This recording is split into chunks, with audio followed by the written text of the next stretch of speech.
സാഹിത്യകാരനും ജീവകാരുണ്യ പ്രവർത്തകനുമായ reverend deacon doctor Tony മേത്തലയെ പ്രൈഡ് ഓഫ് കേരളയുടെ നേതൃത്വത്തിൽ അവാർഡ് നൽകി ആദരിച്ചു. മതമൈത്രി മനുഷ്യമൈത്രി എന്ന കവിതാ രചനയ്ക്കാണ് ഡോക്ടർ ടോണി മേത്തല അവാർഡിന് അർഹനായത്. സിനിമാ താരം സ്ഫടികം ജോർജ്, സീരിയൽ താരം വിവേക് എന്നിവർ ചേർന്ന് മെമന്റോയും സർട്ടിഫിക്കറ്റും നൽകി.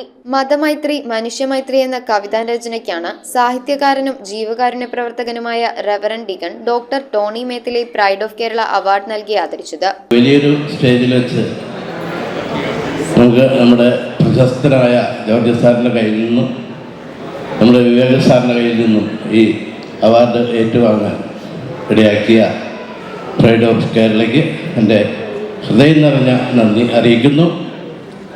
ഇനിയും ഒത്തിരി പ്രോഗ്രാമുകൾ നടത്താൻ ഈ കൂട്ടായ്മയ്ക്ക് കഴിയട്ടെ എന്ന് ആശംസിക്കുന്നു. കൊച്ചി മാരിയറ്റ് ഹോട്ടലിൽ നടന്ന പ്രോഗ്രാമിൽ വെച്ചാണ് സിനിമാ താരം സ്ഫടികം ജോർജ്, സീരിയൽ താരം വിവേക് എന്നിവർ ചേർന്ന് മെമന്റോയും സർട്ടിഫിക്കറ്റും ഡോക്ടർ ടോണി മേത്തലയ്ക്ക് നൽകിയത്. സംവിധായകരായ സിബി മലയിൽ, മെക്കാർട്ടിൻ, സിനിമാ താരങ്ങളായ Tini Tom, Sphadikam George, Anjali Nair, Siminu Sijo, Aluva special branch DYSP PS Navas, excise intelligence CI Manoj Kumar തുടങ്ങി നിരവധി വിശിഷ്ടാതിഥികൾ സന്നിഹിതരായിരുന്നു. News bureau, Ernakulam. Chinese, Malay, Spanish അങ്ങനെ നമ്മുടെ കൊച്ചിക്കായലിലെ തീരത്തിന് ഇത്രയും വെറൈറ്റി ഡിഷസ് കഴിക്കാൻ പറ്റിയ സ്ഥലം സോൾട്ട് അല്ലാതെ വേറെ ഇല്ല. ഈ ക്രിസ്മസ് ന്യൂ ഇയർ സോൾട്ടിനോടൊപ്പം ആഘോഷിക്കൂ.